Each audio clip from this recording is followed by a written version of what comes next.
You know, thinking about the Eagles, something was said yesterday, not on this show, but somewhere else, that kind of actually has swayed my opinion in the firing of Nick Sirianni. We're going to talk about it. We're going to talk Eagles today. We're going to talk Phillies today. Looks like the Phillies will be playing either the Mets or the Brewers. Who do you want? What's your confidence level right now of the Philadelphia Phillies as the playoffs get started? We're going to talk Zach Wheeler's Cy Young candidacy. We're talking a lot of baseball as well. And of course, we're going to start the show off with a little rest in peace to the great Dikembe Mutombo and Pete Rose. And we're going to talk about them and their career when the show is going on. Trending in the AM, we're live. Just taking your thoughts and opinions on everything in 60 seconds.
And a very good morning, everybody, and welcome to Trending in the AM right here on Edge of Philly Sports. We are live.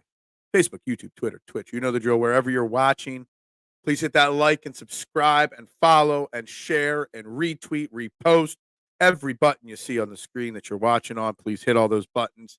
It means a lot to do that, guys. I'd greatly appreciate it. It's free to do. It's free to support a local content creator. It's free to support a local podcast. You can turn the dial down and turn up Train the AM on YouTube every single morning. I'm your host, Phil Stiefel, taking you through all the news, all the opinions, all the things happening in Philly sports every single day. You can find me on all social media platforms at Bearded Knowledge. I greatly appreciate a follow, whether it's on Instagram, TikTok, Twitter, you name it. You can find me there. We got lots on the agenda today. We're talking Phillies. Playoffs are here. Confidence level going forward. We're going to talk Zach Wheeler, his candidacy to win the Cy Young this year over Chris Sale. So we're going to discuss that as well. We are going to talk Eagles. We're going to talk Dikembe Mutombo's career. We're going to talk Pete Rose. Now, even the Sixers had a media availability yesterday. Might save some of that for tomorrow when Sean Bernard joins the show. But there's lots to cover, lots to talk about. And let's just dive right into some Philadelphia Eagles talk to get it right off the bat. Eagles division is real.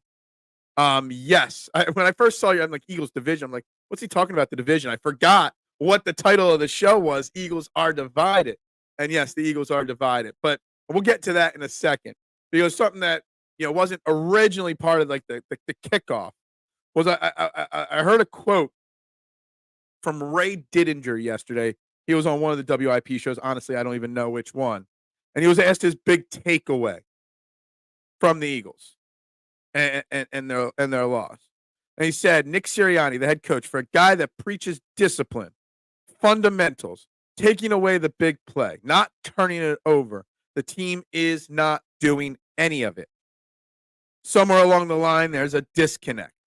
That was Ray Didinger, a man I respect, a man I think so highly of. And I don't know why when others on this show say it, or call out Nick Sirianni, I try to make excuses, as Marshawn likes to say, that I do. I don't know. Like when Ray Didinger says it, it kind of almost rings a little truer in my mind. It really makes me sit and contemplate and ponder when Ray Didinger is saying something. I mean, he's Ray Didinger. Why wouldn't it resonate? Why wouldn't it, sit a little, why wouldn't I take more, stock in what's being said when it's coming from Ray Didinger? So, again, not trying to, doubt what others have said in this situation, but I'm just sitting here I'm thinking what Ray Didinger said, and I'm like, you know what? Maybe there's a point to this. Maybe there is a need for the Philadelphia Eagles to be contemplating, to be considering moving on from Nick Sirianni. There is a clear divide between Jalen Hurts and Nick Sirianni. It's clear as day. And Jalen Hurts had an opportunity to show support when he spoke to the media after the game to Nick Sirianni, and he clearly did not. Nick Sirianni yesterday, as I'm saying, Nick Sirianni might actually need to be moved on for. Nick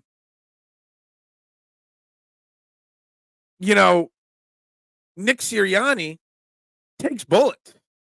Takes bullets for Jalen Hurts. Takes bullets for Vic Fangio. I've never seen a coach have so much go against him and still take full blame constantly for every mistake the team has made. Now, his message is not getting home. Yes, and he is breaking this locker room up.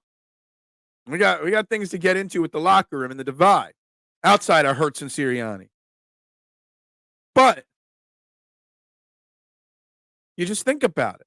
Jalen Hurts refuses to throw any support Nick Sirianni's way. Nick Sirianni takes all the blame for every mistake Jalen Hurts makes. So it's an interesting, tough situation because Nick Sirianni obviously is not doing a good job and getting his principles drilled home. But on the flip side, he's taking all the blame for it. And it's really, really an interesting situation. Pour one out for the OGs who passed. Well, we did lose two sports legends yesterday. Dikembe Mutombo, no, not in my house. Passed away of brain cancer at the age of 58 yesterday. My wife saw it before I did. She's like, "Did you hear Dikembe passed away?" I'm like, "Oh." And I looked. I can't believe he was only 58 years old.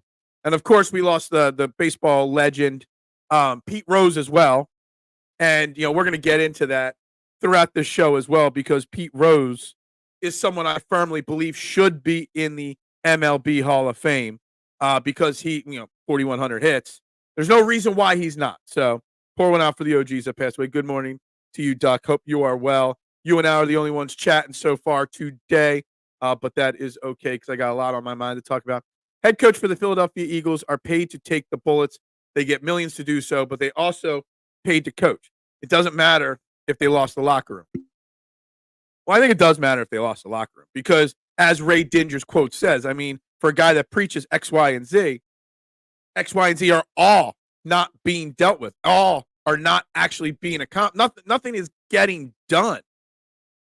And that is the problem. The problem is that you got everybody. I kind of brought it up a little bit yesterday. You've got a lot of individuals playing for themselves. It's funny. I brought it up yesterday. Then later in the day, Rex Ryan was on ESPN saying exactly what I was saying. It's almost like Rex Ryan, sexy Rexy, watches Trending in the AM. He just doesn't comment in the comment section. You got a lot of individuals playing for themselves. He used the word individual contractors. And you don't have anybody playing as a team. And that is not good. You got Isaiah Rodgers talking smack on the fans because, we're criticizing the players. And him saying, well, we don't come to your job, and when you mess up making a pizza and boo you. There is such a big difference between paying hard money to go to a football game or traveling to Tampa Bay to watch your team and watch them stink it up while you're making millions to me putting 2 slices too little pepperoni on your pizza. Big difference. Big difference there.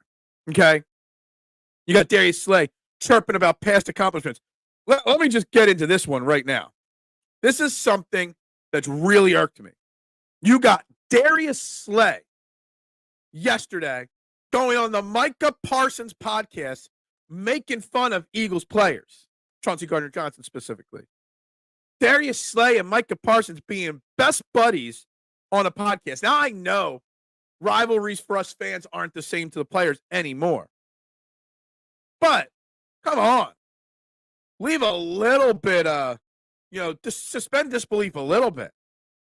You cannot be best buddies, chirping and joking and laughing with Micah Parsons, and then expect. And this goes back to a few weeks ago. Was it week two? Week 2, when he's out there high-fiving and slapping and laughing and goofing with Drake London after Drake London just beat your ass for a game-winning touchdown. Now you're hanging out with the enemy, Micah Parsons, who talks so much trash, buddy with him. Like, I don't know why. Like, when I put a tweet out there yesterday saying this doesn't sit right with me, some people agreed with me. Some people didn't agree with me. Some people said it's just part of the game. It's part of the way the league is now. No. It's like in wrestling terms. We know it's fake, the rivals. But I want to see two people that are trying to kill each other, like right now, Drew McIntyre, CM Punk. They're fighting in Hell in a Cell at their next pay-per-view. Well, I don't want to see them out having a burger, high-fiving at a burger stop or something like that. I want them to keep some realism to it. Like, I know that probably some players they play in college together, high school levels together. They hang out in the offseason, fine. But during the season, you don't go on Micah Parsons and chirp at your own teammates, making fun of Chauncey Gardner-Johnson and how much he chirps. I don't understand why that is not a massive, massive outrage amongst Eagles fans right now. Like, I don't get it. To me, that is awful. Pete Rose should be in the Hall of Fame. Yes, was he a gambling degenerate, but he was an excellent excellent player. I got you. I see the excellent player. Look, the Pete Rose Hall of Fame thing, I've said it all along. Well, I said two things. I'll say the first thing first. He was a Hall of Fame player. He was he was an average coach. He was gambling on his team as a coach. It does not take away from his 4,100 plus hits. Okay? The second thing that I say all the time, and this goes towards Barry Bonds, Roger Clemens, Alex Rodriguez, all the steroid users too. The mission statement of the MLB Hall of Fame reads, and I quote, to preserve the history of the game of baseball. Pete Rose is part of the history of baseball. Barry Bonds is part of the history of baseball. Yeah, you don't have to agree with what they did, but do you want to teach the future generations about the past? Well, you have the greatest hitter that then went on and gambled afterwards and got banned. You teach future generations about that. Barry Bonds, Alex Rodriguez, big steroid user, Roger Clemens. You show what you put them in there. You put a black mark on them. You have a wing just for those type of players, a section, and you teach about the dangers of steroids. You teach about those moments and how it ruins your reputation. It ruins your person. You cannot preserve the history of the game without having big parts of the history from elite players eliminated. So I think MLB is very contradictory of their statement when they do that. And I said all along he was never going to get in before he passed away. And I guarantee now that he's passed away, in a couple years, he will be a Veterans Committee addition to the Hall of Fame, and he just won't be there to get that recognition. At least he was in Walton Hall of Fame. He's in the WWE Hall of Fame. Slay is washed up, bum, and a horrible teammate. Get him out. Look, see, the thing is, Rick, I don't know if he's washed up. He's definitely not the best cornerback on the Eagles. That's Quinyon Mitchell. And I said that before the season started on this very show, that Quinyon Mitchell is already the most talented cornerback on this team. And I got blowback. Oh, hold on. You're talking about a rookie. Oh, Darius Slay will be fine. Blah, blah, blah. Like, no. I said it at the start of the season that Quinyon Mitchell is the best. I don't know if he's a bum, though, Darius Slay. But he might be a horrible teammate. I don't know if you can get rid of him or not. I don't know if that's necessarily the answer, so to speak. But the fact that what you're saying here, because you're pissed off at Darius Slay for going on the Micah Parsons podcast, like, I don't know, just say out of every 100 responses I got to my tweet saying that didn't sit right with me, I would say 75% of them said it's no big deal, and only 25% were outraged like me. And that's shocking to me, Rick, because I'm an old school guy. I'm 43. You would have never seen someone in the Buddy Ryan or early Andy Reid or Ray Rhodes era jumping on a couch. Like Don McNabb wasn't, not Donovan. Randall wasn't jumping on the Troy Aikman podcast. Heath Sherman wasn't jumping on the Emmett Smith podcast. Yeah, I dropped the Heath Sherman name there. Guys, like, you might be friends with the guy, but it looks terrible. Terrible. And I brought this up after the Falcons game. Him being buddy-buddy with Drake London after Drake London just smoked you. And I was like, it's no big deal, everybody told me. Load of horse shit. Horse shit. 100%. They should add penalty clauses to these players for social media posts. Dude, players, athletes in general, and we've dealt with it so much in Philly. I mean, man, we all remember Jalen Reagor's social media presence. How many times do you have to delete his Twitter account and IG account? Obviously, we're dealing with it with Bryce Huff again. How we deal with it every year, every offseason. A.J. Brown wipes his Instagram clean, and everybody's in uproar and freaking out about it. Like, I've brought this up before, in off seasons before. They do the rookie symposium in the NFL. All drafted rookies get together. It's required. It's like a day or two of learning money management, learn about the benefits of being in the NFL, all the different things that come with a 22-year-old kid getting their first big paycheck and with this new profession. I've said it before. They need to institute a social media class in the rookie symposium. They do. Because these guys are freaking ludicrously dumb and don't get it. Pete Rose gambling issues is the least of my concerns of him. His book put out some things that were all. Look, again, and Big Al, I agree with what you said about Pete Rose. I put this out there.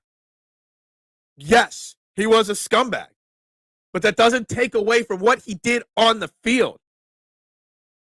He was still a huge part of the history of MLB. 4,100 hits. You cannot have a Hall of Fame that is preserving the history of a sport, teaching. I actually have give me a second to pull up my Twitter profile. I copied and pasted the full mission statement here last night for everybody.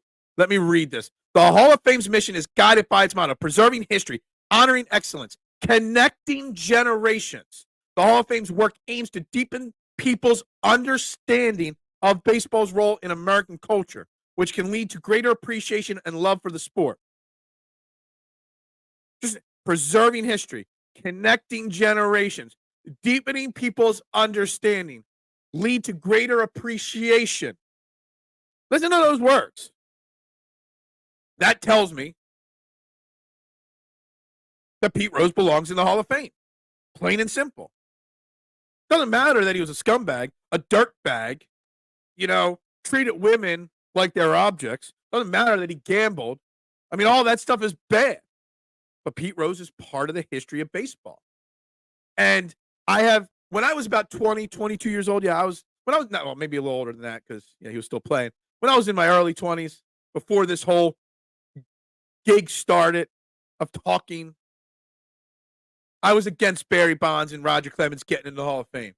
But then as I got older and I matured, I evolved my opinion to understand that you need to teach future generations about these players. Hell, the Black Sox should be in the Hall of Fame. On what not to do. Greatest baseball team of all time, maybe. Shoeless Joe Jackson. You got to teach future generations. By eliminating them and just wiping them out, it kind of doesn't do that.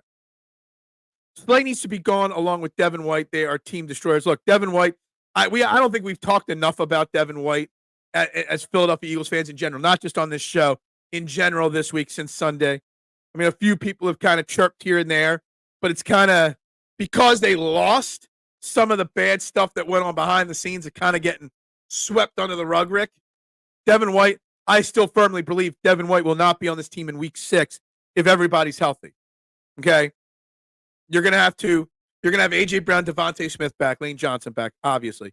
Sidney Brown is really close to getting, pulled off the PUP list or the short-term IR or whatever list he's on.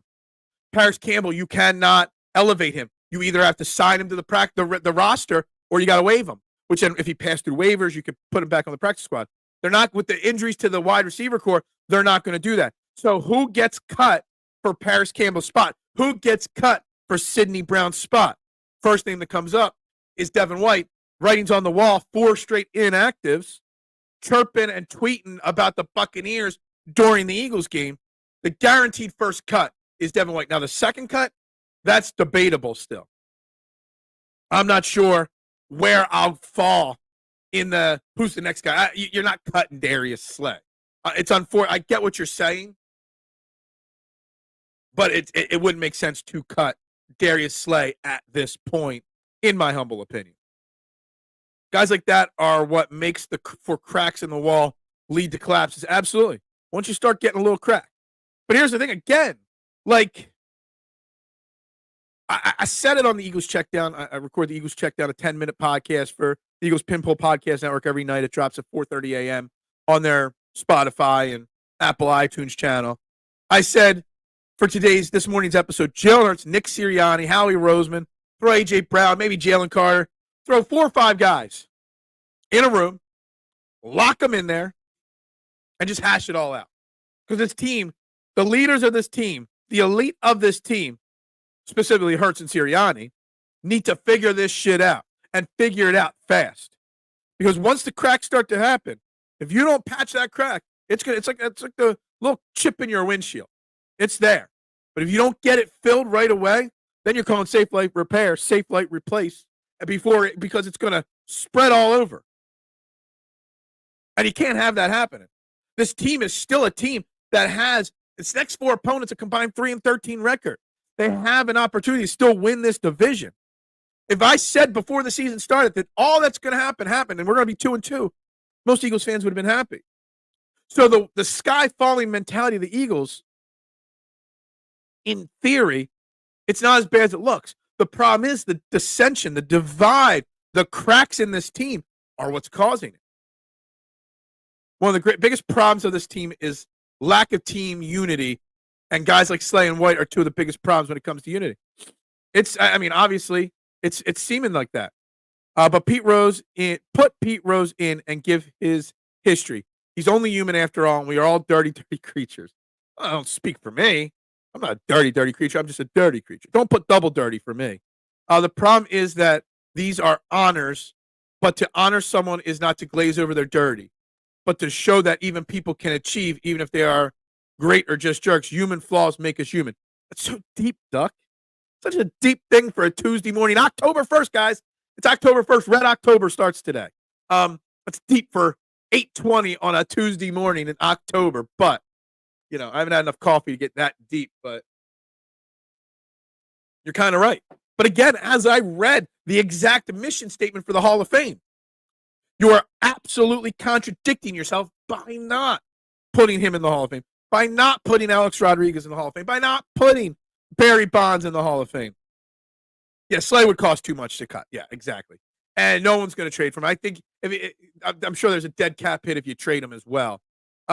You pretty much got to ride it out. And I don't know if I've seen enough out of savvy vet Isaiah Rodgers or Keely Ringo's 3 good plays last week to say that I'm ready to move on from them. Again, we are still on the cusp of having a solid season.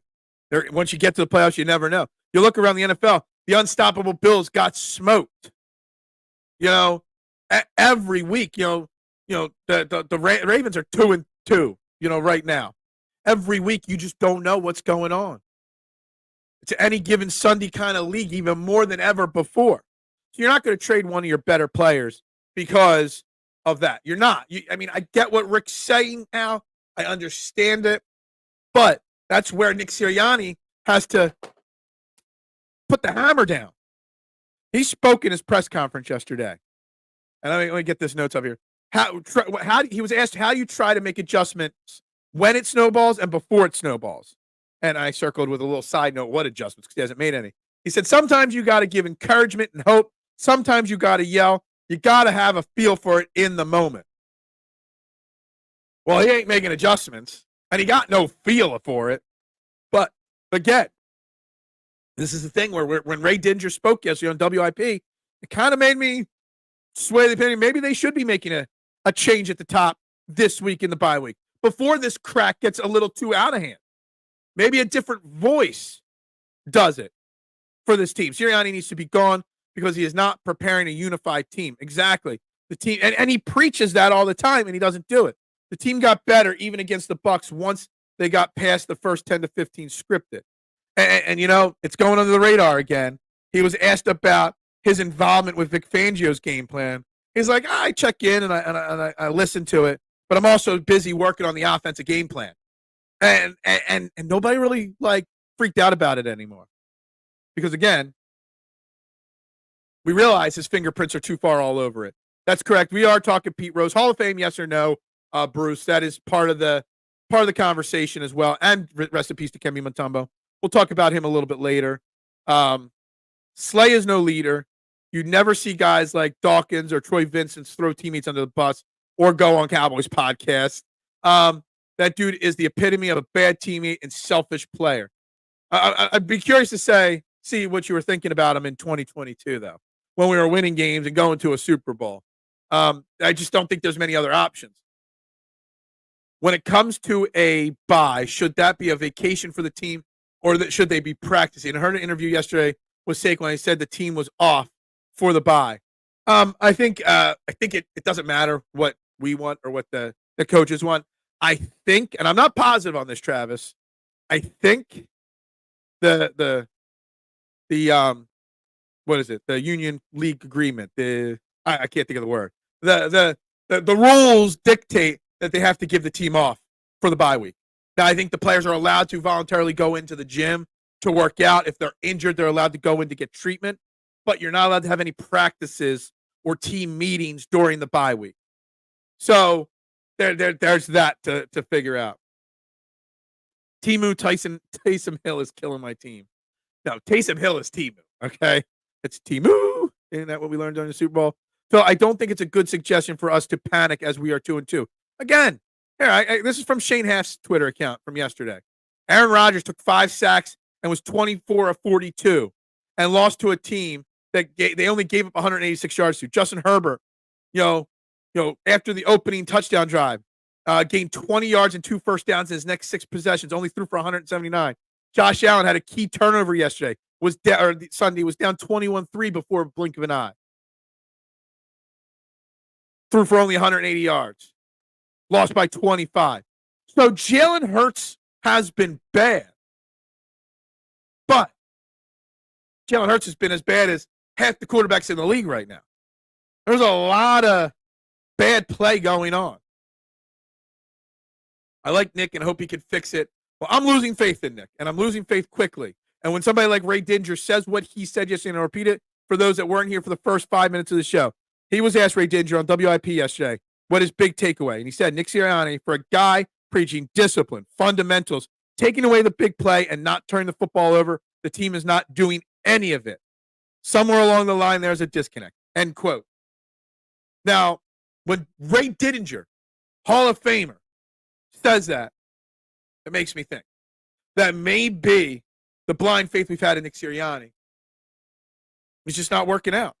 We always say that they will never hire a non-yes man to be a head coach.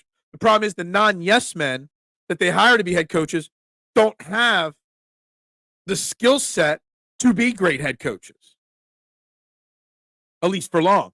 22 new players on the Eagles this year. Both coordinators replaced. The one constants with the team are Hurts and Sirianni and Darius Slay. If you want to keep shoveling on Darius Slay, Rick, let's say the 3 constants, not the 2. Hurts, Sirianni, and Slay. Let's just throw that out there. But yeah, but think of it this way, Rick. If I would have told you you'd have a new offensive coordinator, what's that, like the 5th offense coordinator in 6 years for Jalen Hurts, dating back to college, okay? A new defensive coordinator, new players all over the place. You had to travel to Brazil, back to Philly, to New Orleans, back from New Orleans to Tampa Bay in 4 weeks. If I would have told you all that, A.J. Brown would miss 3 games, Devontae Smith, Lane Johnson each missing a game. I tell you all that before the season starts. It says we will still be 2-2 going into the bye. Every single Eagles fan would be like, give me that contract. I'll sign it right now. But now that it's happened exactly the way I predicted it would happen, I predicted win, loss, just to pat myself on the back. If I would have, it's because of the way it happened and the overreaction in the moment that we're freaking out. But in theory, where the Eagles are right now is bad.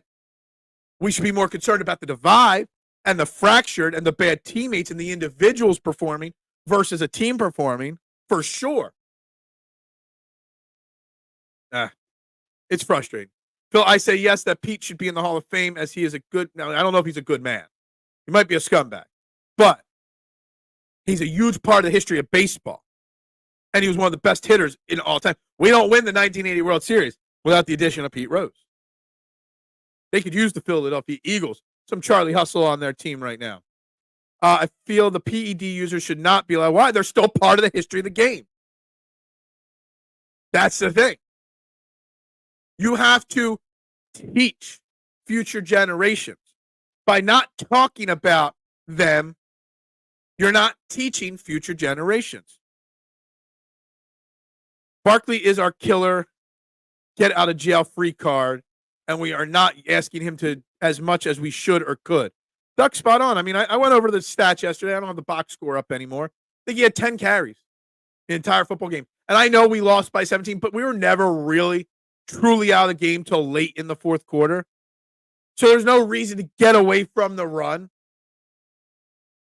I don't get it. I think if you take out the scramble runs from Jalen Hurts, I think it was like 35 pass plays to 15 run plays total. 10 of them only to Saquon Barkley. Not good enough. Now, how much of that is on Nick Sirianni, meddling in what Kellen Moore likes to do, and how much of it is Kellen Moore, too? I mean, Kellen Moore likes a pass-happy offense. I know he had success in Dallas with Tony Pollard and Ezekiel Elliott when they were running the two-headed monster there, but he did throw the ball a lot as well. But when you have an offense missing 2 all-pro wide receivers and a Hall of Fame right tackle, why aren't you leaning on the run? Even if you want to pass. This team was not prepared for the Buck. Sorry. That wasn't a voice crack, Phil. That was an F crack, Phil. Prepared for the Bucks. Give me a second. I don't even know if anybody heard that. They were prepared for the first 3 games with inconsistent execution. I'll have to think about that. Were they prepared in the Falcons game? Maybe. They just poorly executed. Maybe. It was just poorly. They weren't just poorly prepared on the field. They were poorly prepared for the heat. They're poorly prepared just top to bottom. Is it excuses what I'm saying? Or is it just straight facts? So I think it's straight facts. Maybe they could put in a section of the Hall of Fame. I don't know if you make it the PED. You put it in as everybody, even executives in baseball, call it the steroid era, but you just put it in there. And in their story, in a video, whatever, you teach about it. And you follow it up with a video about how bad steroids are for your body. Gambling is illegal. You can't do that. The guy never got another job. You've got to use it to teach. When your mission statement is to preserve the history of the game and you don't, you're not following through with what your mission statement is. Bucks not prepared at all from Waterboy to CEO. Atlanta is on Sirianni and Sirianni alone. New Orleans and Green Bay is on Sirianni and offensive players not performed in the first half. Patricia called Slay a meat rider. What is a meat rider? Anyway, I got to meet Pete Rose at an autograph show when I was younger. He was nice and gave my brother a high five and told him he was proud of him. That's why I feel, I'm sure in those autograph signings, there were times when Pete Rose was a good person. I know he was, what's the polite way to say this, not really good towards women. Obviously, he had his flaws as a coach with the gambling addiction. I think he was a pretty big drinker as well. Look, it is what it is. Everybody can have their opinion. Just like I hate Lenny Dykstra because of how he stonewalled me for an autograph when I was a kid. Those moments when you meet your idols when you're a kid kind of leaves an impression on you. Look, I know Pete Rose had a dark side, but Pete Rose was the best hitter in the history of baseball. Second best hitter, actually, because I think Ichiro might have been better. Maybe. What was Ichiro's total hits when you combine Japan and MLB? I think it was more than Pete Rose, maybe. Anyway, it's another topic for another day. But I get the pros and cons of Pete Rose, the person.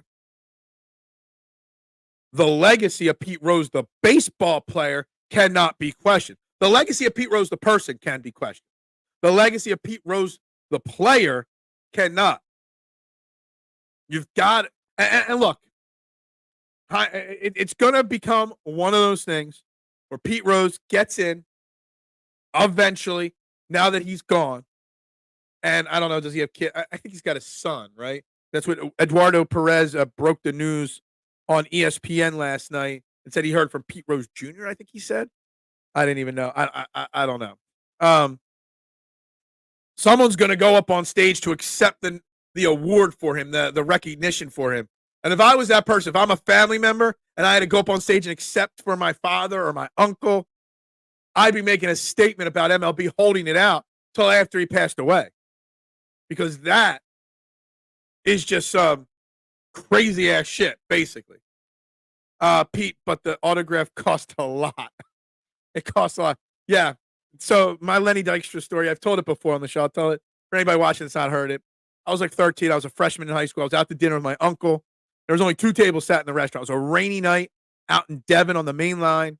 We're sitting there. I'm like, yo, Unc, that's the Lenny Dykstra over there. He's like, yeah, relax. Let him finish his meal. I'm like, all right. He's paying his check, and I'm like, Uncle, he's getting ready to leave. He's like, all right, now that he's done, go over there and say hello to him. So I'm like, I'm too nervous to go introduce myself. And this was in 93. He was all by himself at this restaurant. Okay? Maybe it was 94. 93 or 94. Anyway, 94, actually. Anyway. So maybe it was maybe it was during the strike, and that's why he wanted this. But anyway, so my uncle goes over and says, hey, yo, Lenny, Mr. Dykstra, my nephew's over there. He's a huge fan. Can he come over here? Will you sign like a napkin for him or something? It'll mean the world to him. And Lenny Dykstra said, sure, but send him over with $50. Otherwise, I don't want to see him. My uncle just started cussing and ready to throw with Lenny Dykstra. He says, no. Ever since that day, it's stuck in my craw. I've always wanted to get Lenny Dykstra on the show just to call him out for it. Rice Puff. So it's funny. We're talking a lot more about Nick Sirianni than the players today, outside of Darius Slay, Marshawn. And I was running a poll. Let me find it. Let me get the updated numbers here. I'm running a poll on my Twitter page right now. It's up to 325 votes, okay? What was the biggest whiff from Howie Roseman this offseason? Trading a third-round pick for John Dotson, who doesn't get used. Bringing Chauncey Gardner-Johnson back. Signing Bryce Huff to the $51 million contract or other. And Bryce Huff is blowing this out of the water, 82.2% of the vote right now. But the numbers were a lot even further in Bryce Huff's direction. But late last night, the other started going from 1% to 2% to 4%, now up to 6.2%.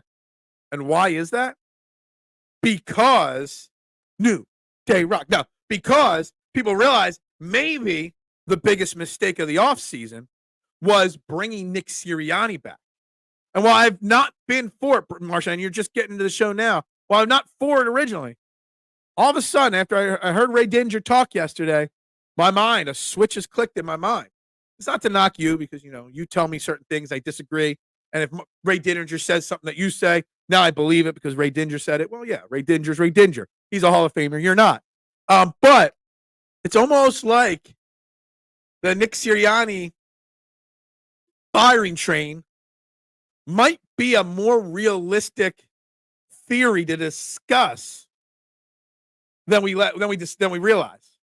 I mean, there's clearly a divide between Nick Sirianni and Jalen Hurts. You're not going to cut your $250 million quarterback, but your coach, who's got 1 year left on his deal after this season, is easy to move on from. This team lacks discipline. This team lacks fundamentals. This team lacks leadership. So while Bryce Huff might have been the biggest whiff of the offseason, maybe it's not. Maybe it's Nick Sirianni.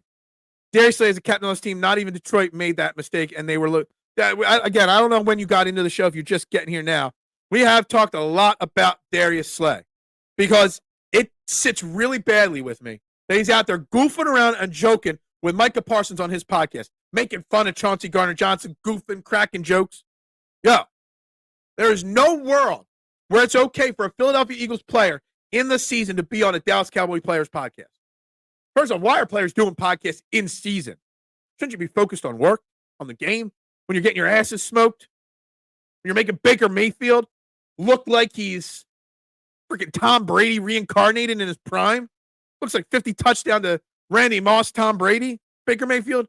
Yet, you got time to go ham it up with Micah Parsons and make jokes. Look, there's a time and a place for that. And that was not it. And the fact that there's not, Marshawn, more outrage about this, it literally drives me nuts. I forget. I want to do something real here quickly here. Eagles. I know Slay's a captain. I know Jordan Mailata is. Who are the Eagles cap? I want to see all the Eagles captains for 2024. A.J. Brown been hurt 3 of the 4 games. Jake Elliott, I don't even know if he exists. Brandon Graham's performing well. And I got to find Brandon Graham made coach yesterday, and I got to get back to them. Jalen Hurts obviously is what he is. Lane Johnson's been hurt. Jordan Mailata, Darius Slay. Really, the biggest issue at captain is Darius Slay, and it's his 3rd time. What's he been here for 5 years now? Bringing Sirianni back was a mistake. Another content creator referenced what Dinger said as well as an epiphany. That was Marshawn. That was my opening monologue, so to say, of the show.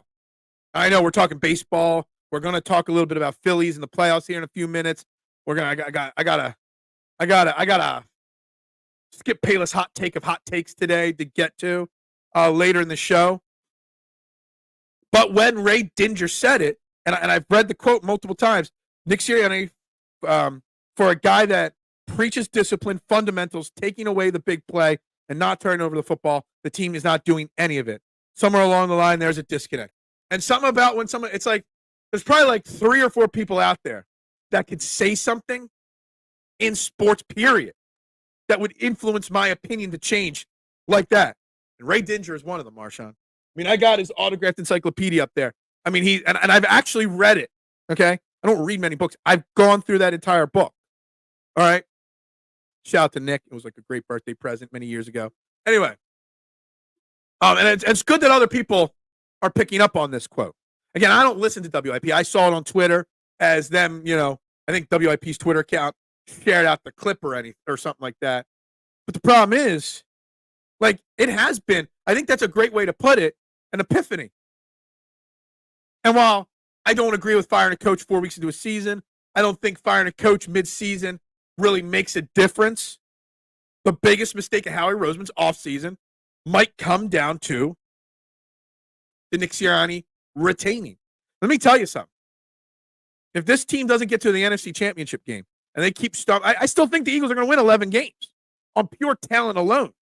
But 11 wins, win the division, get knocked out in the first round of the playoffs. Nick Sirianni, you're gone. Can Nick Sirianni control his idiocracy just enough to get us further? I don't think so. The fact that he said, and nobody's talking about it from his press conference yesterday, Martian. I brought it up earlier in the show. He was asked about how much involvement he has with Vic Fangio's game plan and work. He says, well, I check in, but I'm also busy with the offensive game plan. I thought he said Kellen Moore drives the bus and comes up with the game plan. And then yesterday he throws in there that he's got some work to do with the game plan on the offense. The mixed messages from Nick Sirianni are as bad as the leadership from Nick Sirianni. Worst part about having players like Slay, Rodgers, Chauncey Gardner-Johnson is that the young guys look at them as vets. Yeah. And it's setting a bad example for people like Keely Ringo, Isaiah Rodgers, Jalen Carter, et cetera, et cetera. When you're a leader of this team and you're out there goofing around with Micah Parsons, having a grand old time. I'm Chauncey Gardner-Johnson. I'm walking up to Darius and go, smacking the back of the head. What I've learned about this team is that they don't really play for each other. I said this yesterday. They are individuals. As you know, I talked about it yesterday. Then Rex Ryan was on one of the ESPN shows literally repeating my words verbatim. Instead of saying individuals, he said individual contractors. Okay. They're not playing as a team. And Brandon Graham, I forget what Brandon Graham's quote is, but he said something either yesterday or after the game on Sunday. And he basically said this: I prefer to play as part of a team, but there are some guys out here that are playing for themselves. And it is what it is.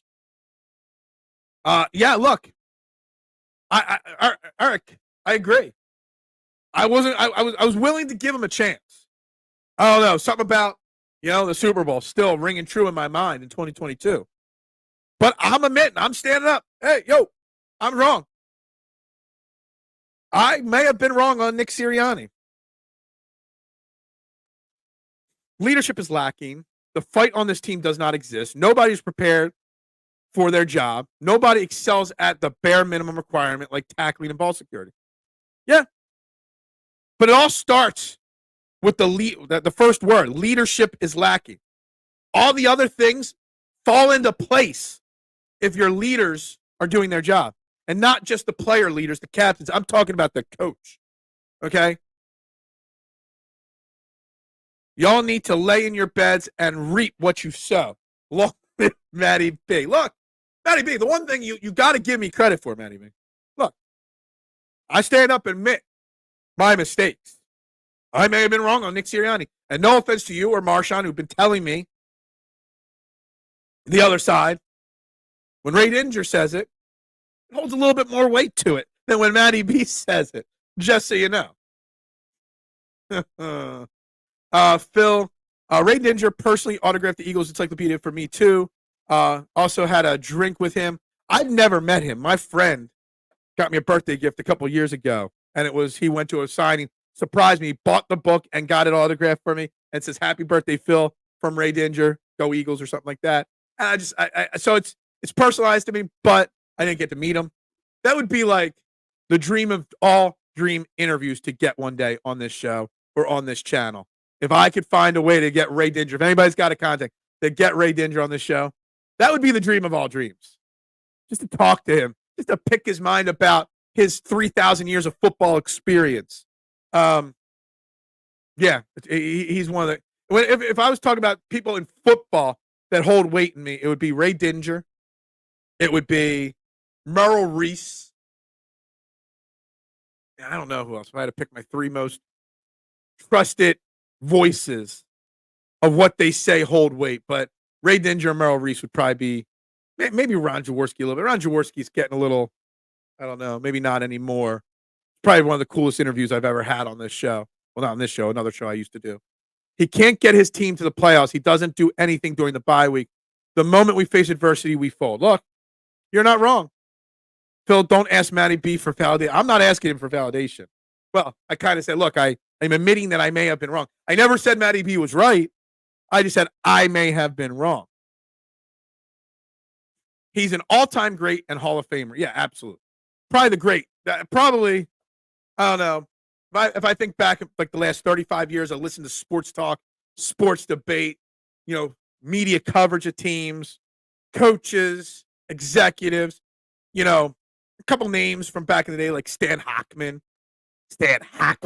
He would be one of them. Maybe Phil Jasner in basketball. Yeah. But look, we can continue talking about this. And I think it's interesting. I said this before, and I'm going to say it again, because when I said it, I don't know if it really settled in right. Somebody yesterday on the show, I think I saw a tweet about this, that the Eagles would never, they're afraid to hire a coach with a backbone because of the way the Chip Kelly situation went. So you get these younger up-and-comers that aren't getting opportunities, Doug Peterson, then Nick Sirianni. And they won't do it. They won't hire somebody with a backbone because they don't want to. Howie Roseman doesn't want to lose his power or his control, on this team. Jeffrey Lurie wants to meddle as much as he can. But until you hire a coach with a backbone or whatever, the insane asylum is going to be run by those that live in the insane asylum. And you see that with everybody playing for themselves and not for the team. But also, the fact that they won't hire a coach with a backbone tells me that you'll never get a real coach interested in the job. Bill Belichick doesn't want to work for Howie Roseman. Like, he can get any job he wants. Why would he choose Howie Roseman? Yeah, Howie Roseman makes big moves all the time. Some of them work, some of them don't. But he's always going to be involved. You look at the defense. Vic Fangio wanted X, Y, and Z. He gave him X and Y, but then chose Z on his own. Mike Vrabel. I heard a lot of people talk about Mike Vrabel yesterday.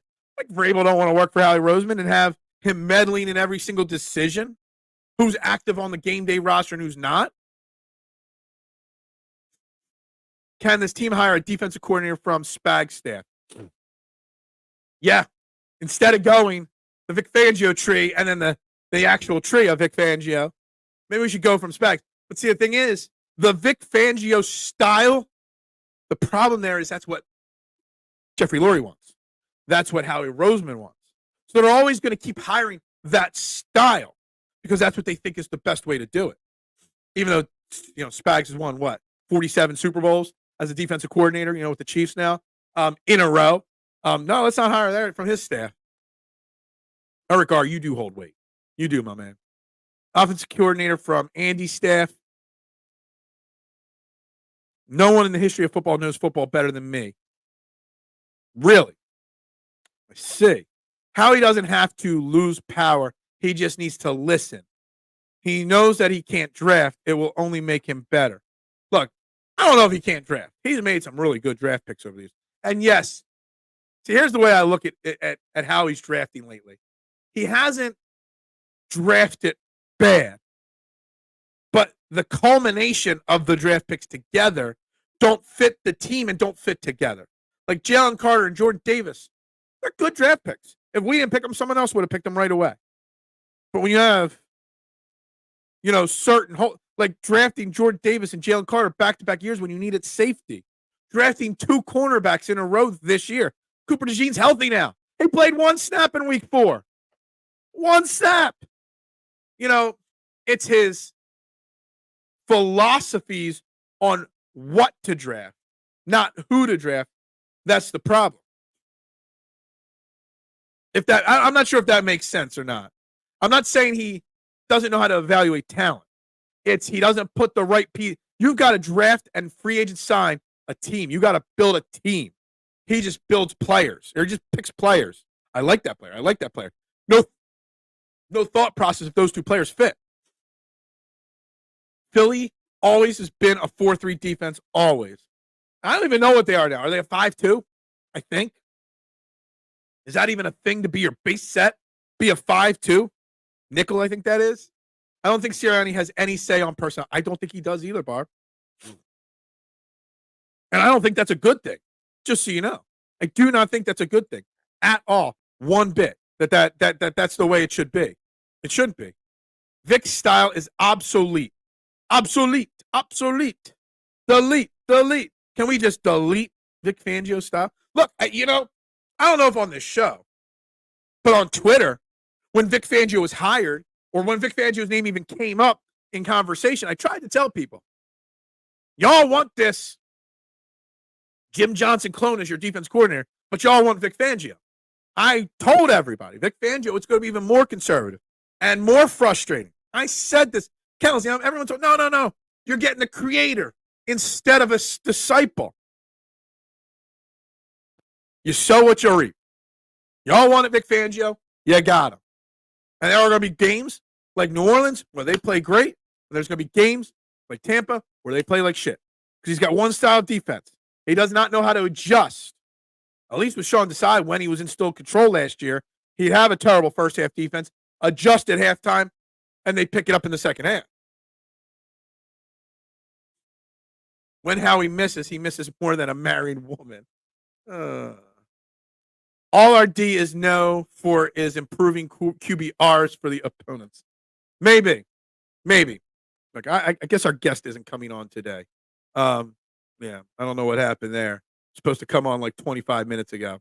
But anyway, I do want to talk a little Phillies for a few minutes.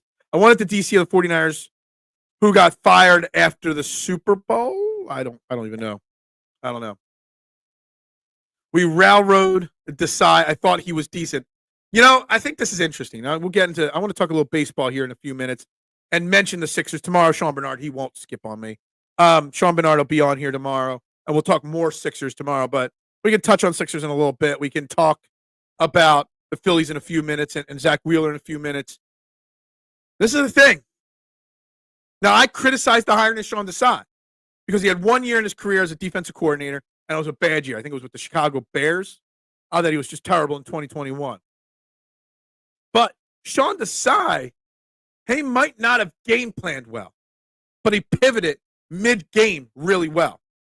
And I almost think it was a rush job to move to Patricia because of Jeffrey Lurie's love of the New England Patriots way of doing business. When in reality, if you really think about it, the New England Patriots way of doing business was only successful because of Tom Brady. On a side note, did anybody do any? I didn't like Tom Brady's Week 1 performance as an announcer. I thought he did a little bit better last week, but I still don't think he's it as an announcer. And the fact they got to do commercials to promote him as an announcer drives me nuts. Just my opinion, but although I do agree that our coaches are below average, I'm blaming the players for this nonsense. See, the thing is, you can blame the players, Barbara, but it starts with the leadership. The player leadership, but also the coach. If the coach is a leader and the coach instills some discipline, then the leaders on the team, the captains, let it trickle down. It starts at the top. Now, Jalen Hurts, I may be wrong on Jalen Hurts too. And in a year or two, we may be having this conversation that I'm wrong because I'll still be doing this in a year or two. But right now, at this point, 4 weeks into the season, when a locker room fractures, it normally takes 8, 10, 12, 14 weeks for a locker room to really, really fracture, where you need a complete new windshield. We need a new windshield in week 4. It's like you hit a speed bump with that little tiny crack and it just shattered. And you see it with Isaiah Rodgers. You see it with Darius Slay in multiple situations. Even, like I said, Brandon Graham, I wish I wrote down I'm going to write it down now as a note to find this Brandon Graham quote. I got to remember to get the exact wording on it. But the Brandon Graham quote, you can just tell there's a disconnect. It starts with leadership at the top. And that is why I have a problem. I didn't want Fangio, but anything was better than what we had last season because we don't know what we had last season. Okay. I defended the Patricia hiring. I was part of the problem. See, it doesn't feel good to admit you're wrong sometimes, Marshawn? Because you are wrong sometimes. We all are wrong sometimes. We're not perfect. Athletes who come in as untrained color commentators usually need a year to get the hang of the job. I mean, was Kruk fantastic? Yeah, that's true. It's fair. I just don't understand why Tom Brady was given the job so easily. I don't even understand why Tom Brady wanted the job. Guess it's his way. It's funny. A little tidbit on the Tom Brady thing, Freddie. A lot of times when your announced team is on a game, you got pre-production meeting, and you sit down with players and coaches to get takes from both sides, so you're prepared for the broadcast, right? Well, because Tom Brady is part owner of the Raiders, so not only has he got no experience, he can't sit in on pre-production meetings and talk to the players and coaches of other teams. So you're already putting Tom Brady behind the 8 ball because of that. It just makes no sense to me. I, too, also bought in the Jalen Hurts revenge tour in 2022. I was part of the problem. Okay. All right. See, it's good. Clear it off. I didn't know we were going to have a therapy session where we admit our mistakes today, but we can do that. Nick had the perfect opportunity and excuse to coach towards the team's strengths. He folded and went full Groundhog Day. Run the damn ball. Your wide receivers are out. Then dink and dunk. Look, you're not wrong. Guys, you're watching Training the AM right here on Edge of Philly Sports. Please hit that like button, that subscribe button, that follow button, that share button. Please, if you're watching anywhere but on my personal YouTube page, which I revamped it, came up with a network name for it and a new logo for it, go down there in the link below, click subscribe. There's more content on there than just Trending the AM, so I greatly appreciate you guys finding my YouTube page. I do a lot of shorts and stuff like that on there. It's linked below. Go down there, click it, click subscribe. You never know. It might be useful down the line. Kruk is not a national broadcaster. He's a local guy is the only big difference. That's true. And when you're a local guy, You can have more fun with it. You can goof around. You could be a little bit more biased, so to speak. I did not. Wait, Jordan Davis and Nolan Smith. I was part of the solution. Yeah, I was for the Jordan Davis. I was curious on the Nolan Smith. I wanted the safety. What was his name? Brian Branch, who went afterwards. Because we needed a safety help at the time. And the only reason why I was slightly, again, Marshawn, you know me. I've admitted this many times. I don't watch a lot of college football. I'm no draft expert. But there were a bunch of draft experts leading up to the draft that said that Nolan Smith could have been a top 10 pick. So when we got him at 30 or 31, whatever it was, in my mind, I'm like, oh, we got a top 10 talent here. All right, let's see what he's got. I wanted the safety, but whatever. I don't even know how Brian Branch is doing in Detroit. Big win by Detroit last night. Did you guys see the Detroit game last night? First off, Jared Goff went 18 for 18 last night.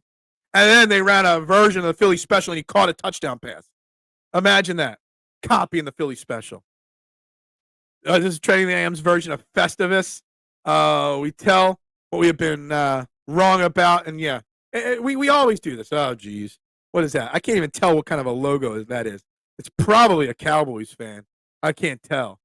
But whoever it is, your team's probably not any good either. I can't tell if it's Cowboys or a Lamar Jackson picture right there. You know, either or. You suck just as much. We could have had Brian Branch or Sam Laporta. Yeah, we do need a tight end, by the way. Absolutely. But Brian Branch was the one I wanted. But again, I'm no expert. I just look at our positions in need at each draft pick and say, all right, this is what I want to go with. That's why Quinyon Mitchell wasn't on my board, because I didn't think he'd be there. I knew we needed cornerback help, but I didn't think he'd be there. Well, Devin White has shown his true colors. All right. And I don't know where you are in the fandom spectrum, Finesse. But with I can't see. The picture's too small on my screen. Can't tell if that's a Ravens or a Cowboys jersey. Devin White ain't going to be on this team by week 6. He will be cut. All right. The fact that he's out there chirping and cheering on the Bucks, from his phone when he's inactive, that's a problem. That you can't have that. Okay. Now I've said it that he should have been playing since week 2. He should have been out there. Now when I said that on Twitter, I like to see all sides of the equation. And you know what? All opinions are welcome on this show, even if you're not a Philly sports fan. All right. But I put it out there, questioning it or curious about it, and I got hit up by a lot of Tampa Bay Bucks fans that said he is not a good teammate. Literally 100 comments from Bucks fans saying, you get what you want. We don't want him back, blah, blah, blah. So Bucks fans don't like Devin White either. All right, just so you know. Just throwing out there. Jordan Davis is fine. Nolan Smith is too light to play that position. Howie Roseman loves the light defensive ends. With only one tool in his bag. He did do a pretty good job covering, what's his name? Duck Festivus is my favorite holiday. Festivus for the rest of us. That's right. Every year I put my Festivus poll right back here. Every year on Festivus. Knicks win the East. Pull donkey. I said it after that trade went down. The Knicks got worse by trading for the softer than Charmin center, Karl Anthony Towns. Karl Anthony Towns and Jalen Brunson. We're going to talk basketball tomorrow. And I'll write this down because I got the great Sean Bernard on tomorrow. I will ask Sean Bernard about the Cat trade, and we'll see what he says about my opinion that the Knicks got worse because Cat and Brunson are not going to mesh well. Now, I'm not saying Julius Randle was good or anything like that, but you hurt the continuity of that team. You did. Cat is soft. Just saying. No surprise, really, how he lets us down every draft. I mean, come on now. Jordan Mailata, Jalen Hurts, Devontae Smith, Jalen Carter, Quinyon Mitchell. He drafts good players. He also drafts bad players. Every GM misses probably 50% of their players. He was a beast. He hasn't been an all-pro in a few years. He fell out of favor with the Bucks defense last year and the fans last year. There were a lot of people in the NFL calling Devin White a wash. If he was a beast, he wouldn't have been a free agent signing late in free agency. He signed like a 1 year, like $5 or $6 million contract. So Devin White was a beast. Devin White is not a beast. Could Devin White, the player, still help this team? Absolutely. Devin White, the teammate, is hurting this team. So you got to look at it from all angles on the Devin White situation now. It's Giants jersey, dude. Dude, do you know how I got so many tabs and screens open on my desk here? I can barely see the words. I can't see every picture too. Happy Red October. That's right, Jim. Let's turn the page. Let's turn the page here. I'm going to catch up on comments, but let's turn the page and talk Red October. Let's talk. Who do we prefer the Phillies to face in the NLDS? The Mets or the Brewers? And oddly, I'd prefer to face the Mets. I think the Mets are the hotter team, but I don't want Rhys Hoskins hitting a big home run in Philadelphia. I just don't. I don't have confidence in this team anyway. Because Karl-Anthony Towns is not a good set. He's the most overrated, high-paid big man in the NBA. He's a me guy. He's not a team guy. Jalen Brunson just sits there and dribbles all the time. Karl-Anthony Towns just wants to shoot all the time. I was fine with the Bridges contract. I was fine with the OG Anunoby contract.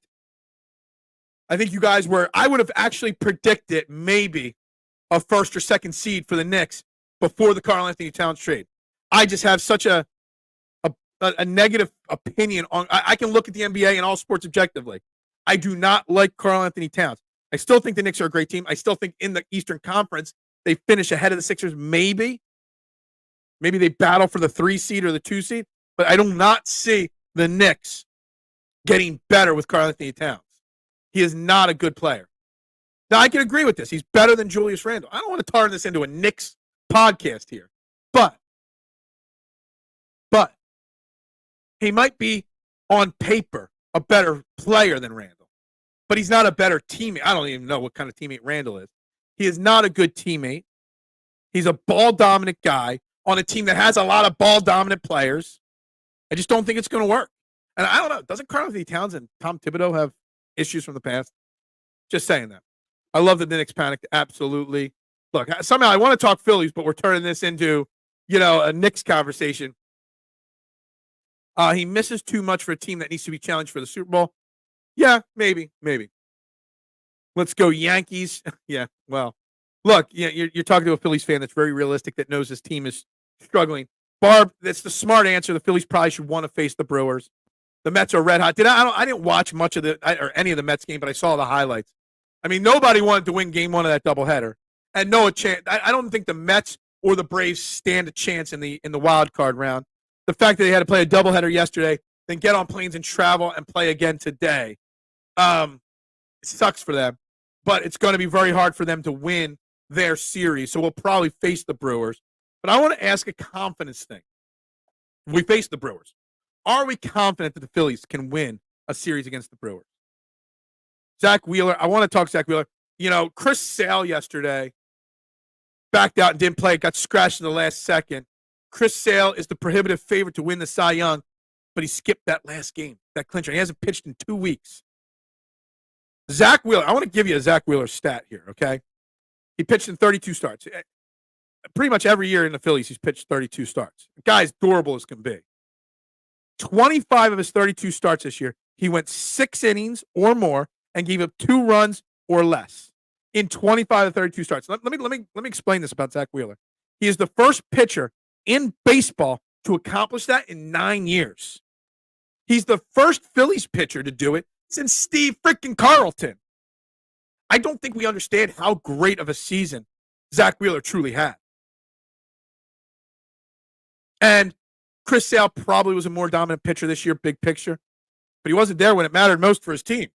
Does that sway voters and give Zach Wheeler? I mean, he's already had a second place finish in 2021 in the Cy Young. I think it was 2021.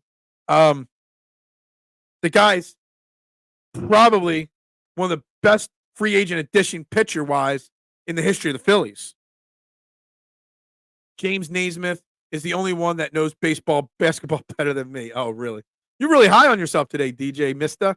Sandman, I'm seduced by sports knowledge. Yeah, I love sports. I love sports discussions like this. Depends on if Nola is going to perform better than he's been doing. Nola's pitched well, better than you think probably at the end of the season. Nola is very good in the playoffs and in clinching games for the first few rounds. And when he gets to the NLCS or the World Series is when he falls apart. I'm fine with game 1 and 2 with Nola and Wheeler. It's Chris Sanchez. Does he got anything left in the tank? Ranger Suarez, you can't trust him at all. A Ranger game in the playoffs is basically a bullpen game. Our offense is so inconsistent. I haven't done a deep dive on the Brewers or Mets or the Brewers pitchers because I think it's going to be the Brewers. I'll wait in the next couple days to do that, maybe on Friday when we know who our opponent will be. I'll have that Brewers information for y'all. But confidence meter's not there for this team to be consistent enough to make a deep run. I think we could beat the Brewers in a series. I'm not overly confident or overly set on it, but I think they can. I'm the Fabio of sports now. You are really high on yourself today, mister. Really high on yourself today. Rangers shouldn't even start any games. Well, then who you starting game for? Are you going to pitch Zach Wheeler on short rest? You want to have a long playoff run. I think it depends on the situation, Barbara. If we're up 2-1, maybe. If we're up 3-0, definitely. If we're down 2-1 in the series, no, you don't pitch Ranger. If we're down 0-3, you absolutely don't pitch Ranger. It all comes down to the offense for me. If they're consistent or not.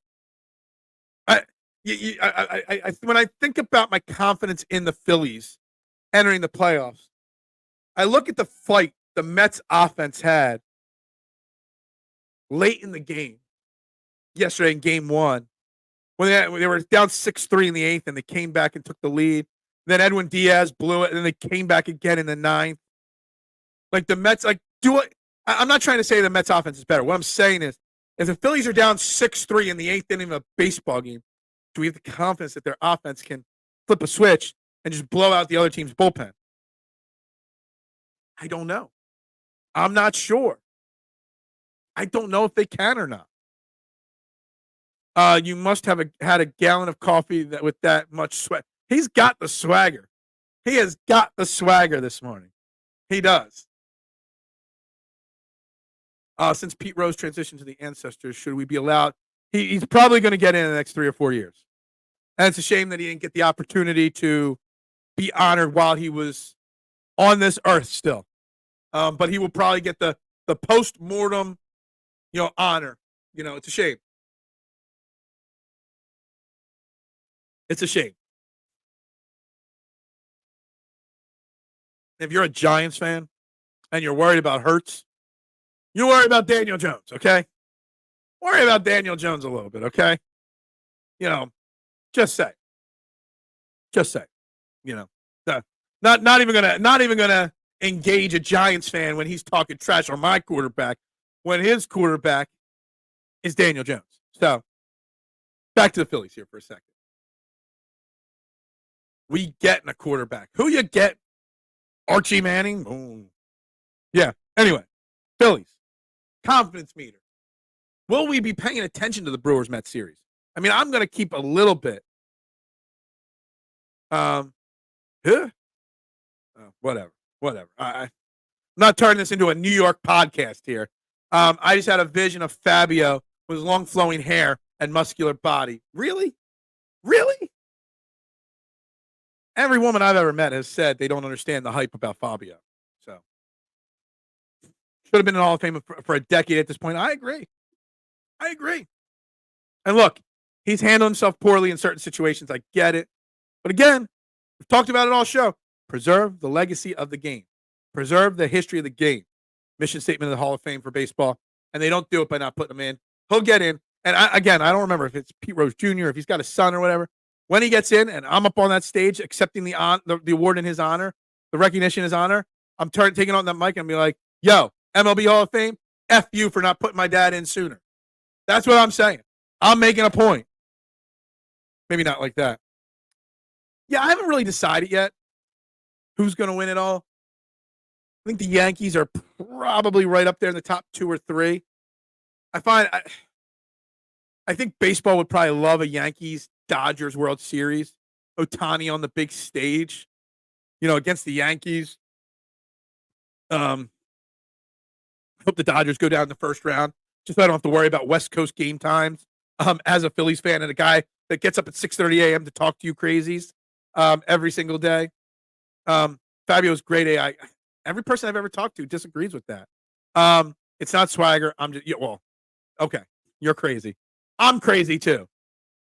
I'm crazy. Hurts threw more interceptions more than Daniel Jones this season. Hurts for. Stop, Mitchie Poo. Stop. I love playoff. Yeah, something about playoff baseball, playoff hockey, playoff basketball. Those 7-game series. Nothing's better. I bet you we can agree on this, even though you're a New York fan and I'm a Philly fan. Nothing better than a Game 7 in baseball when every pitcher is available. You might see Zach Wheeler on one-day rest. I remember a Diamondback series years ago. Kurt Schilling came out after throwing 7 innings the day before and was pitching in the 8th inning. Like, that all-in moment in a Game 7 in the playoffs, it's something special. It is something special right there. Yeah, at my age, a good night's sleep, yeah. Even 20 years ago. I remember my girlfriend in college, she's like, this guy's not good looking. Not at all. Garrett Cole versus Wheeler. Again, should Zach Wheeler win the Cy Young over Chris Sale? They both have equal numbers. Sale's got better in some. Wheeler's got better in others. Wheeler led the league in WHIP. He's third in ERA. Sale is first in ERA. But the fact that he is the first pitcher in 9 years to have 25 of 32 starts with 6 innings or more of 2 runs or less, that doesn't happen. It happens once a decade, what Zach Wheeler did this year. When I saw, I was like, maybe it should go Sale. I could be honest about it. But then when I saw that, I was like, maybe it should go to Zach Wheeler. And Zach Wheeler didn't whip out, Schilling was on a lot of teams. Schilling was a very underappreciated big game pitcher, for sure. When I think of Fabio, I think of the time he killed a seagull with his forehead on a roller coaster. I don't think I've ever heard of that before. Anyway, guys, I want to give you guys a chance to respond. This is my Skip Bayless hot take of the day. Okay? Skip Bayless hot take of the day brought to you by Stevie Fuentes and his great graphic design. Haven't had a hot take in a few days. So, yesterday, we've talked a lot about Pete Rose. Yesterday, NBA legend, Dikembe Mutombo, no, passed away at the age of 58 to brain cancer. F cancer. Can't believe cancer still is a thing. Screw cancer, through and through, without a doubt. Dikembe Mutombo passed away. And honestly, on a side note, this is not part of Skip Bayless hot take. Take that off for a second. News broke during Daryl Morey's pre-training camp press conference, and he was pulled off stage to be told about it. He came back out, and he handled it with class, knowing that they were together in Houston for a little while, etc., that they had a personal relationship. He handled that very well. Look, Dikembe Mutombo is one of the greatest big men. He's a great ambassador for the sport, great ambassador for his home country. Guy did a lot of good in the world. Okay? But my Skip Bayless hot take, there is now an actor/comedian I didn't know was a scumbag.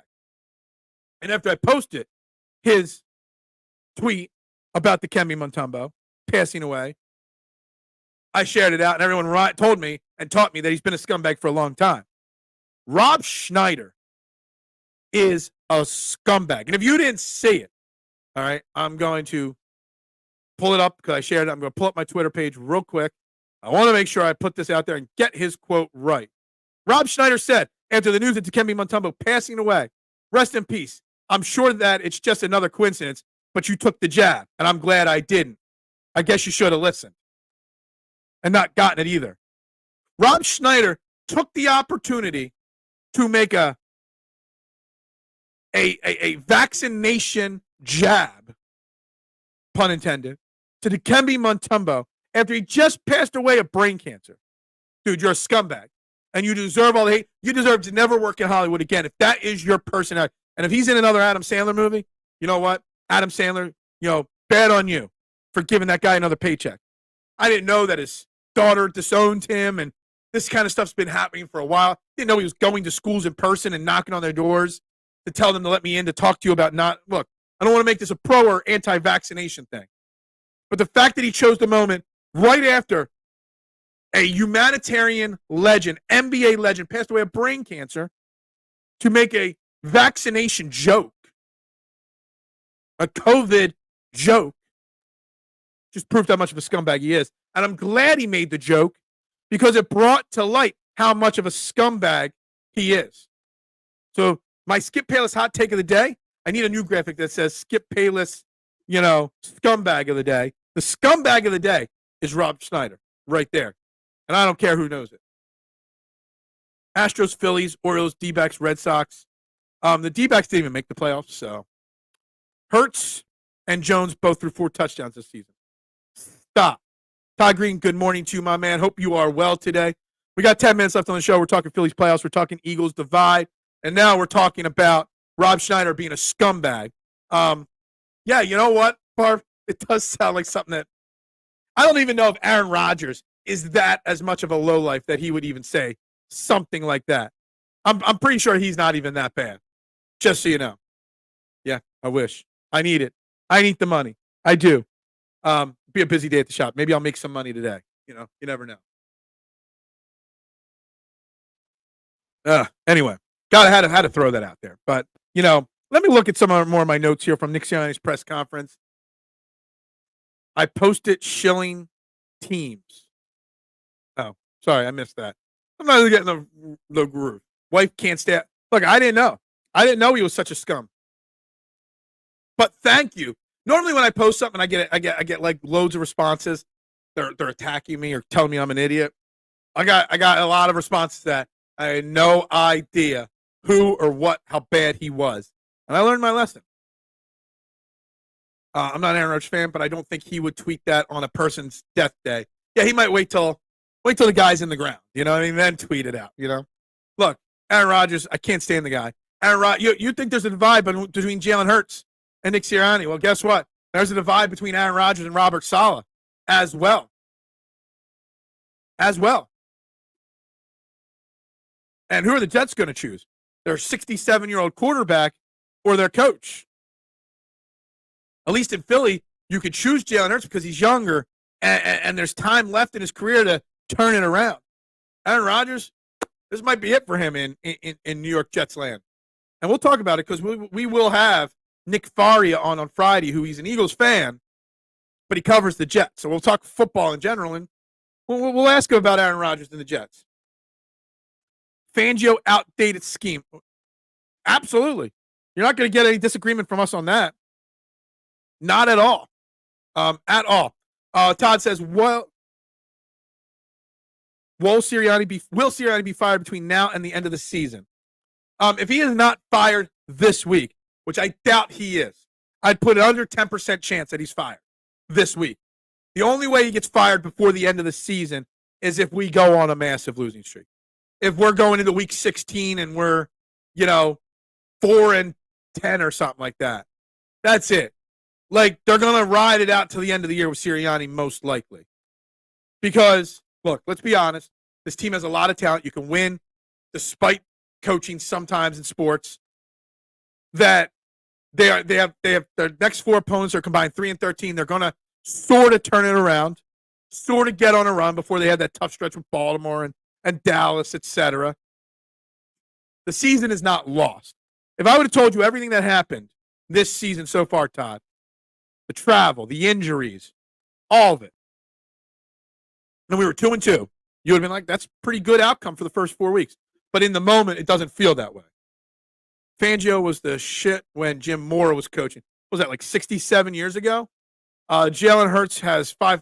Mitchie Poo. We're not talking Daniel Jones today. All right? Daniel Jones has nothing, or we're not talking Jalen Hurts today. Has nothing to do with the conversation right now. Why would y'all fire a coach midseason with exactly? It never works out, in the end. It doesn't. And the NFC East is winnable for all teams but the New York Giants, basically. Jalen Milroe will be the Giants. I don't even know who that is. You're new to the show, Finesse, probably. I don't watch college football. I watch very little of it. I do very little college football research. Until we're about 2 weeks out of the draft, I don't even run a mock draft because I don't even know. I have to read and study a lot getting into the draft week and all. What are your thoughts on Jalen Hurts struggling? He's got to be better, Todd. 1,000%'s got to be better. But, again, some of it's Kellen Moore's fault. You got A.J. Brown, Devontae Smith, and Lane Johnson out, and Saquon Barkley had 10 rushes last week. Okay, why? Why? Okay, the game plan's bad. The play calling is bad. The Jalen Hurts' performance is bad. The defense has been bad. It's a complete team disaster right now. Okay, but there's definitely my issue is not more on Jalen Hurts' play. It's the fact that Jalen Hurts refuses to endorse Nick Sirianni, even though Nick Sirianni stands up there and takes the bullets for him and supports him 100%. As a leader, Jalen Hurts has to be. I think Jalen Hurts the leader, and this is a good segment to end on, good conversation to end on. I think Jalen Hurts the leader, and where he's failing as a leader, is a bigger problem than Jalen Hurts failing in the turnover department.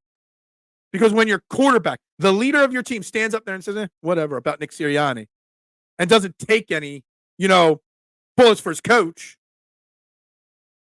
but yet Nick Sirianni's up there, that's where the fracture is coming on this team. It's getting late early. Yeah, we are coming down to the wire here today. There's something wrong with Hurts. He has made more mistakes in the last 4 games. Yeah, absolutely, Doc, 100%. Most of us envisioned a slow start, but not these. That's a good way to put it. The optics of the losses. Optics. I'm writing that down. Sometimes I write these things down. I don't remember why. Sometimes I write them down, and it helps me come up with good show titles for future episodes. But I like the way you put that. The optics is what's bad.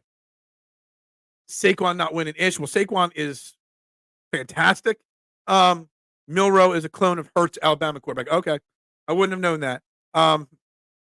Yeah. Jalen as a leader failing to spot on. I think it's the truth. Jalen the leader is the issue, not Jalen the player. I'm writing that one down too. It's because you said you will trash talk Daniel Jones when Daniel Jones has been playing better. Daniel Jones is a terrible damn quarterback, Mitchie Poo.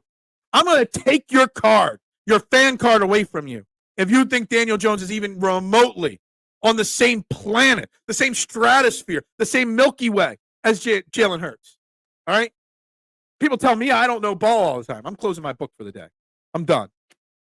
But, man, if you're going to put Daniel Jones and Jalen Hurts on the same breath, you got an issue. You just got straight hate. Straight hate for the guy. Guys, we got to wrap this up here today. All right?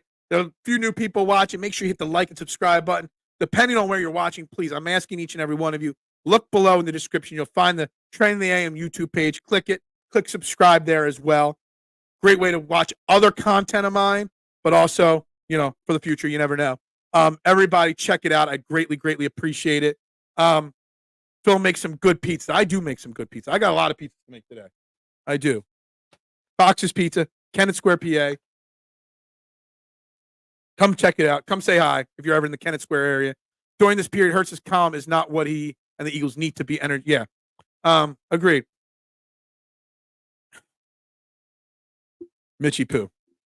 Dude, stop. I